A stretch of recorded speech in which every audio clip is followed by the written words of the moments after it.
Pierre-Guy Martelly, aujourd'hui journée importante, les 20 ans du musée Loup Férouille. Alors oui, c'est une journée très importante, surtout pour moi. Vous avez à peu près une trentaine de personnes triées sur le volet qui exposent aujourd'hui. C'est une belle récompense pour moi. Ça reflète un petit peu ma carrière. Vous avez sur votre gauche des ruines inventées, comme le faisait Pagnol. J'en suis à la 12e et je vais essayer d'en faire le triple. On va découvrir, il y a des automobiles qui sont très significatives. Vous avez à l'entrée du musée une Stanley de 1910 à vapeur et elle est venue par la route. Derrière moi, c'est une des premières voitures qui a été créée par André Citroën. C'est le type A 1919 qui m'a été prêté par M. Karadec, l'ancien président des voitures de Saint-Janet, des vieilles voitures de Saint-Janet. Parce que M. Karadec, il a possédé longtemps toute la collection Citroën. Premier véhicule à vapeur, parlez-moi un petit peu de la conception de ce véhicule. Alors c'est un véhicule qui a été conçu dans les années 1898 par des Américains. C'était deux frères qui avaient de l'industrie américaine, ils avaient fait les plaques photographiques. Ils l'ont vendu à Kodak, leurs plaques, et après ils se sont dit il nous faut une voiture. Sur le marché, ils n'ont pas trouvé de voiture qui leur convenait, donc ils ont construit leur propre voiture. Et vu la première fois qu'ils l'ont montré, ils ont reçu 250 commandes, donc ils se sont dit on va faire une industrie de voitures. Et donc c'est les frères Stanley, c'était des jumeaux. Et de 1898 à 1924, ils ont fabriqué à peu près 10 000 voitures. Et là on a une voiture de 1910, et c'est à peu près le summum de la technologie de l'époque. Après 1910, le moteur à explosion a pris le dessus et les voitures à vapeur ont décliné. Mais en 1910, c'était vraiment le summum de la technique, puisque la voiture elle allait à 100 à l'heure. Elle démarrait sans manivelle, puisqu'il suffit de mettre la pression et la voiture démarre. La seule contrainte qu'ils avaient, c'est qu'il fallait remettre de l'eau tous les 40 km. Mais c'était l'époque où il y avait encore les diligences, et tous les 40 km, il y avait des relais d'eau. On changeait les chevaux et ils se désaltéraient, donc ils trouvaient de l'eau.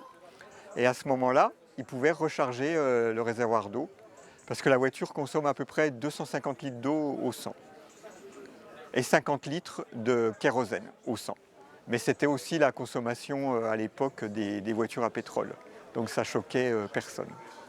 Ce garage appartenait à votre papa, racontez-moi un petit peu l'histoire. Mon père, il avait un atelier quand il s'est installé à Nice, au 130 rue de France. Et quand il est parti à la guerre en 1940, il a fermé ce garage et c'est au retour de la guerre qu'il s'est installé avenue de Carras. Et nous, quand on a quitté le lycée avec mon frère jumeau, on est venu travailler avec mon père et il ne voulait pas qu'on ait une moto, alors il a dit je vais vous fabriquer une voiture. Alors il est allé chez les ferrailleurs, c'était un copain à mon père, il a acheté une Rosengar et de cette Rosengar, il en a fait cette voiture après maintes transformations sur le châssis, sur les freins, sur la boîte à vitesse, une grosse transformation quoi. Et à 18 ans, on a eu le permis de conduire et on avait avec mon frère jumeau cette petite voiture pour faire le tour des Baletti. Voilà.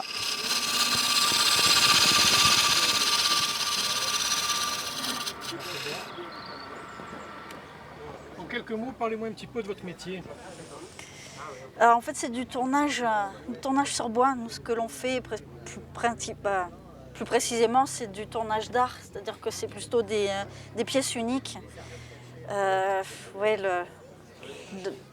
L'intéressant, c'est d'arriver avec une pièce de bois basique, enfin n'importe laquelle finalement, d'arriver à donner une forme et d'obtenir un objet unique, à chaque fois atypique, parce qu'on ne sait jamais finalement quel va être l'objet final. On a beau partir avec une idée en tête, c'est le morceau de bois finalement qui décide ce qui va sortir et ce qui va être en fonction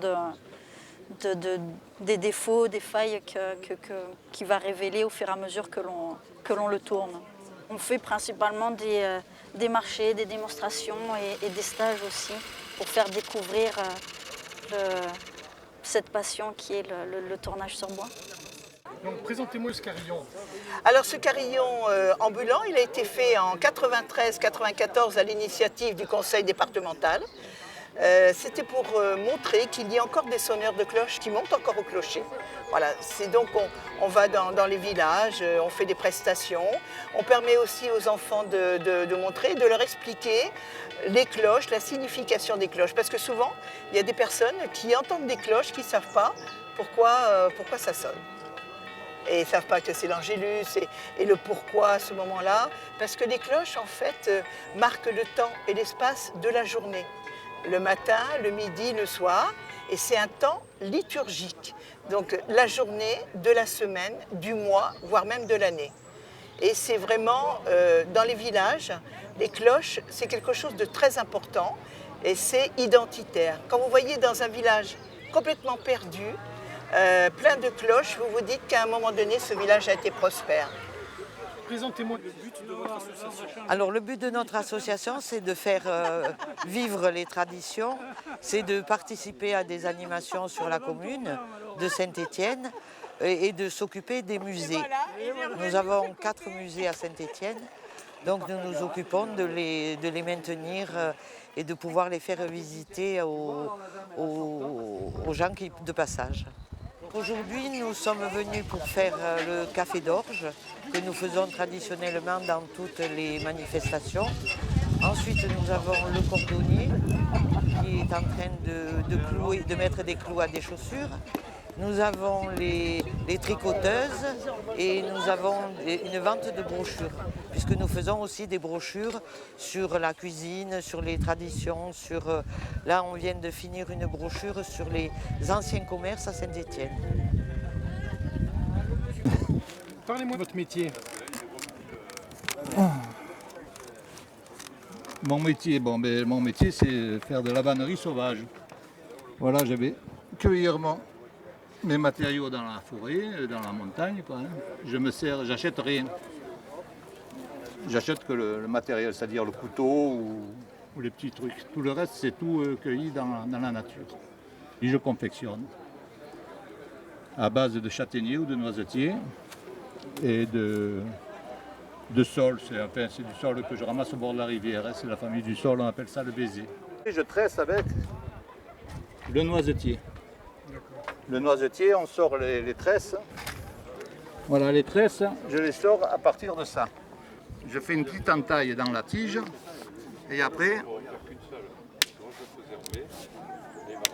il faut y aller tranquille. Il faut retenir un petit peu, même tout en forçant, vous voyez. Et vous voyez, on arrive à sortir une tresse.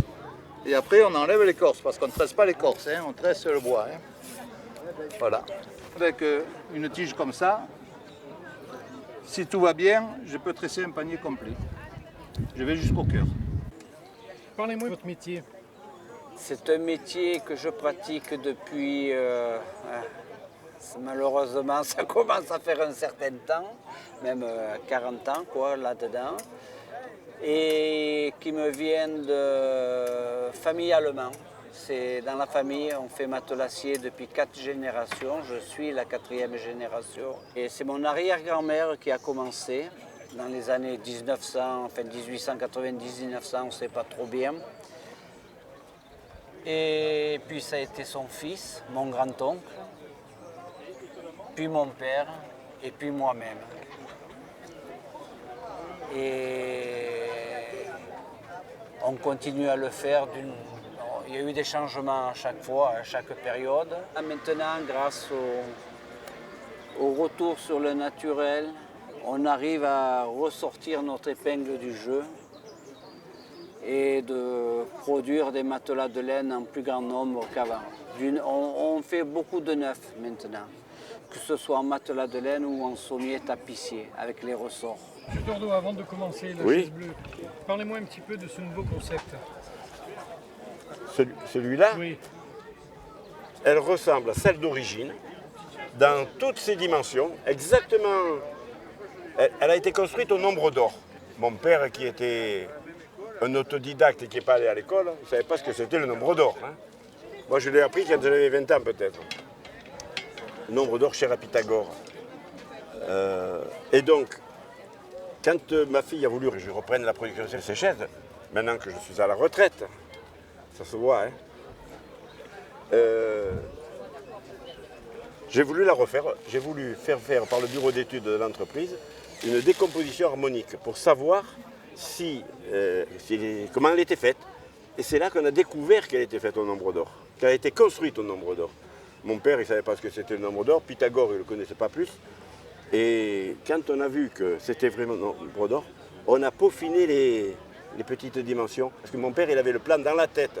Mais vous savez, un artiste, comme Jean-Pierre Augier dans notre région, le nombre d'or, même s'ils ne savent pas ce que c'est, ça ne fait rien. Parce qu'il est consubstantiel à leur propre personne. Ils font au nombre d'or sans le calculer. Ils le font d'instinct. Et cette chaise-là, elle a été faite au nombre d'or, d'instinct par mon père. Voilà. Jacques Drouin, vous avez fait plusieurs livres donc, sur notre département. Présentez-moi le dernier fascicule. Alors le dernier, ça s'appelle Dans les brumes du Mont-Pelin. Ça part d'une histoire vraie que j'ai vécue quand j'étais instituteur à Ascros, de 3 randonneurs qui se sont perdus dans la neige un soir d'hiver. Pendant que moi, j'étais à la veillée avec mon voisin et on parlait des choses d'autrefois, des vieux métiers. Donc le début du roman, c'est le parallèle entre cette veillée tranquille et ces randonneurs qui sont perdus dans la neige et qui ont failli y rester parce que c'est un endroit très très difficile d'accès et tellement difficile qu'ils n'ont pas pu descendre jusqu'à dans la vallée du Var où ils devaient aller. Ils sont remontés à Ascros et là je les ai récupérés dans la nuit, dans la neige. L'histoire se finit bien, oui. Je les retrouve 30 ans après. Alors là, ça devient le roman. Vraiment, je retrouve 30 ans après, il va se passer des choses que les lecteurs découvriront. Oui. Bravo. Trop beau.